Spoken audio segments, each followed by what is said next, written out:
Всем привет, с вами Бассет, и сегодня мы поговорим об еще одном замечательном билдовере в ЗВЗ. Это у нас 12-й пул. Для этого нам потребуется немножко дронов Санка и собаки. Билд очень легкий. И выглядит он примерно так. Мы делаем 12-й пул и берем одного дрона, по сути 13-го, и отправим к оппоненту и ставим ему Санку на главной базе, как только у нас доделывается пул. Затем продолжаем строить собак до 12 и параллельно макримся дома. То есть это такой честь с переходом в макро. Очень неплохой билд. Давайте посмотрим в игре. Идем непосредственно к билду. Начинаем мы, как и любой 12 пул, не заказывая дронов. Просто копим 200 минералов и ставим наш пул. Как вот здесь. Можно ставить в любое место, это большую роль не играет.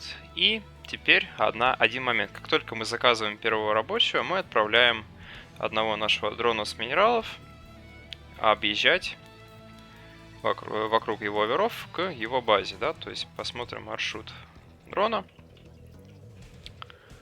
Будет он ехать на этой карте, естественно, в обход всех оверов. В данном случае это дорога здесь. Да, то есть вот по этой линии. Нужно помнить, что оверлорды у Зерга обычно в этом матчапе летят. Первый летит на натурал, да, в ЗВЗ, второй летит на третью базу. Поэтому траектория движения будет соответствующая. Их нужно всех объехать. Можно лучше объезжать, я думаю, даже вот по этой стороне. Вот здесь, да, и вот заходя с третьей базы Зерга. А дальше мы этим дроном приезжаем. Вот в это же время у нас доделывается пул. То есть вот у нас этот дрон приезжает. Должен будет ехать сюда.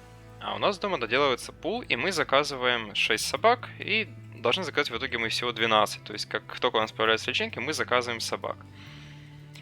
Вот. Дрон наш возвращается, точнее, приезжает на мейн. И на каждой карте практически в этом мапуле и в следующем есть такие зоны на базе Зерга, которые Зерг не видит, да, то есть вот в одной из таких зон, то есть это обычно край крипа, потому что край крипа, как правило, не подсвечивается. Мы ставим санку. То есть вот как это выглядит. Вот наша санка, да, то есть вот вид красного Зерга. Зерг санку не видит, то есть даже несмотря на то, что она строится вот прямо здесь.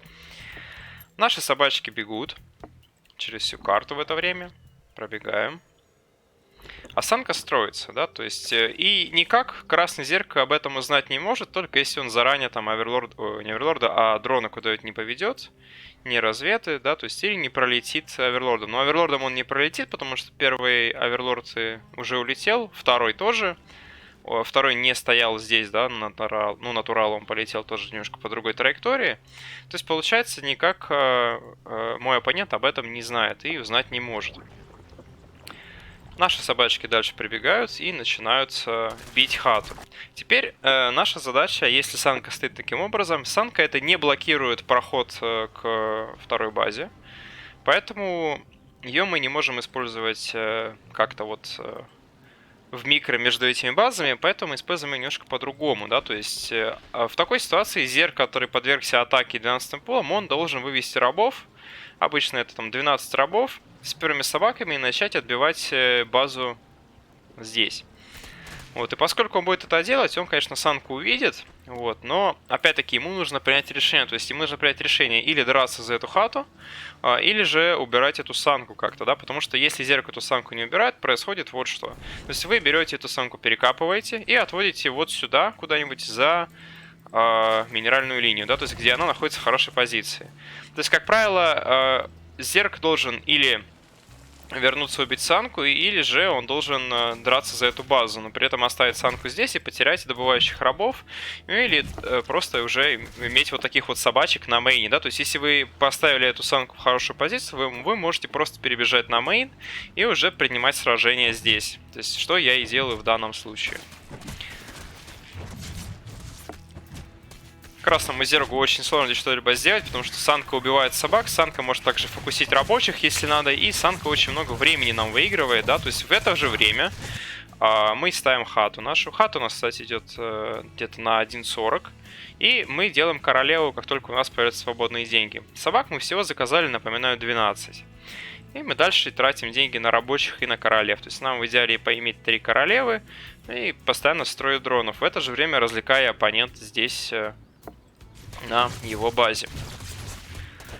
Как правило, это заканчивается тем, что мы убиваем очень много рабочих, да, то есть если даже мы не смогли убить эту базу, мы убиваем довольно много рабочих.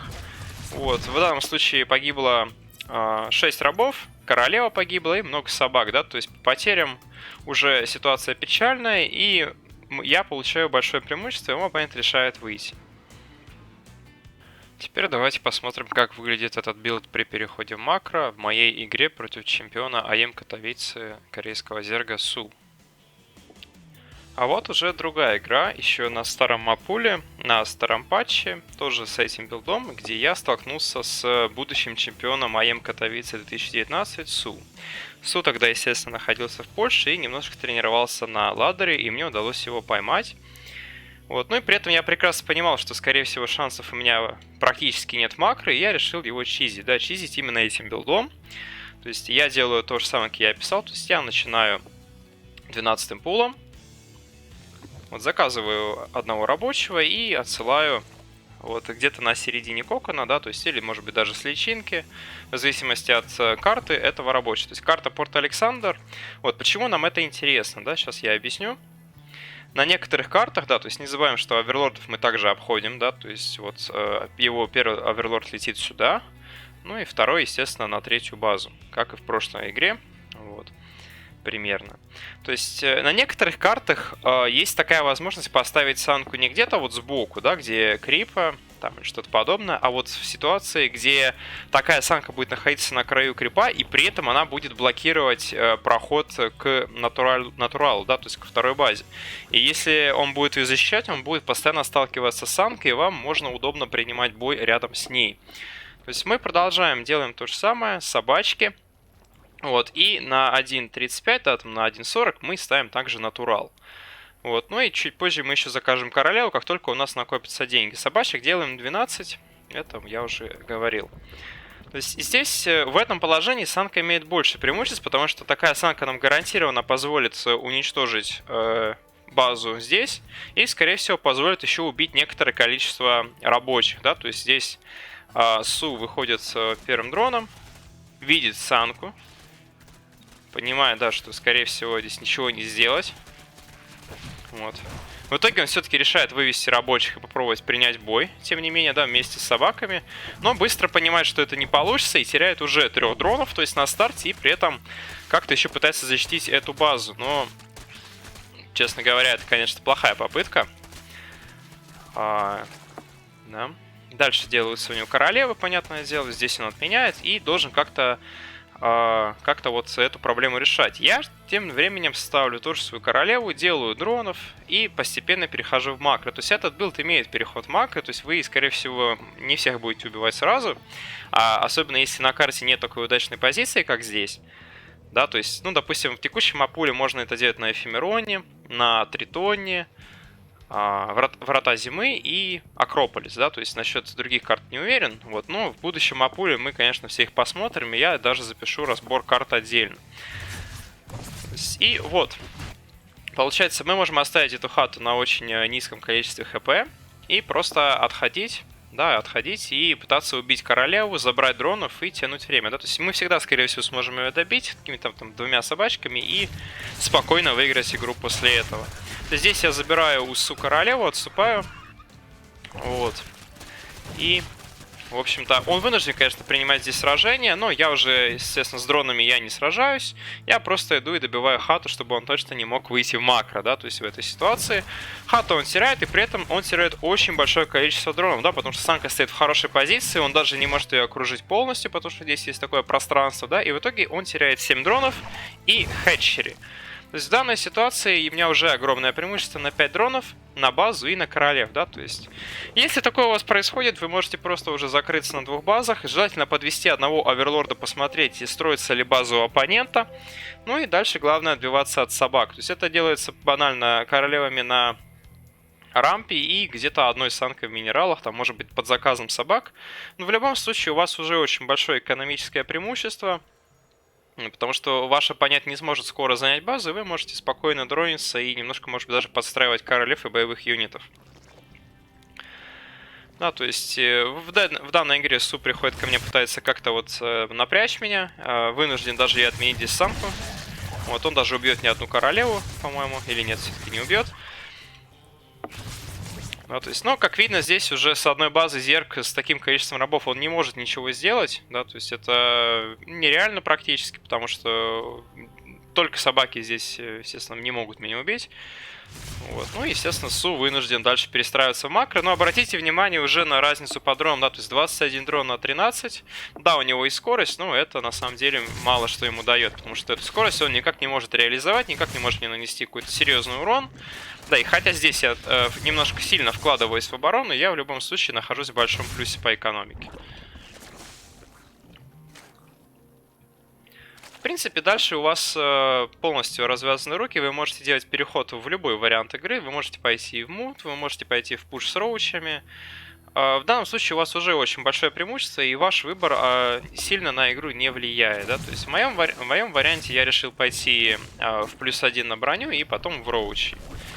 То есть Су при этом старался очень хорошо, то есть он одновременно микрил, да, то есть у него здесь 375 среднего АПМа, то есть он очень старался где-то найти какую-то возможность, может быть, забежать, поубивать мне рабов на мейне, то что такое, но он не мог этого сделать, потому что здесь уже было две самки, куча королев. Вот, и дальше я просто уже вышел в макро с огромного преимущества против этого корейского зерга, который потом стал чемпионом, обыграв Сэрола. Да, то есть этот билд реально работает на любом уровне игры, если его исполнить правильно. Его несложно исполнить, но нужно, конечно, иметь в виду, что он довольно слаб против любого абсолютно опенинга, кроме, собственно, стандарта, кроме 16 хаты, точнее, да. И нужно, чтобы ваш оппонент стандартно слал оверлордов, да, то есть если ваш оппонент оставит оверлорда здесь и увидит, что к нему заехал рабочий, он, конечно, что-то может заподозрить. Что делать, если вы, кстати, увидели эту санку, да? Вам надо отправить 3 рабочих, 3-4 рабочих спокойно самку убивают до того, как она достроится. Вот, ну, в этом случае, в этой игре уже конкретно особо ничего интересного у нас нет, да, ну, я закончу ее так для эстетики. Дальше я просто сделал стенку, сделал апгрейд, +1, причем я сделал здесь 3 апгрейда даже, зачем-то, потому что я все-таки нервничал, что играю с Су. Вот, ну и в итоге мне удалось обыграть его банальной атакой из 2 баз, которой он был просто не готов, потому что у него не было апгрейдов. Да, то есть, да, он поставил санки, у него уже была более-менее неплохая экономика, 3-я база, но это, конечно, не поможет против проапгрейженных роучей, проапгрейженных собак. Да, то есть у меня здесь апгрейды на собак 1-1 и броня. Сейчас еще доделается +1 на реведжен и на рачей. То есть здесь я одержал победу благодаря этому очень хитрому, очень такому коварному билдордеру. Надеюсь, он вам тоже пригодится в некоторых играх, на некоторых картах. Это, в принципе, очень неплохое решение, особенно против оппонентов, которые намного сильнее вас. Ну, это, в принципе, может удивить очень многих зергов. Давайте поговорим про сильные и слабые стороны этого билда. Из плюсов это, конечно, то, что он очень легко исполняется, да, то есть вам нужно просто немножко микрить собаками, и он хорош против любых оппонентов. Из минусов это то, что его легко разведать, он не работает против других открытий, кроме как стандартная хата, и только на некоторых картах, где вы, в принципе, можете поставить санку в выгодную позицию. Но в целом билд достаточно интересный, подойдет против сильных оппонентов. Ну, на этом сегодня все. Спасибо большое за просмотр. Не забудьте поставить лайк и подписаться на меня в соцсетях, на мой Twitch и Good Game. Увидимся на следующей неделе с новыми видеоми о ЗВТ и ЗВП. Еще раз вам большое спасибо и удачи на ладере.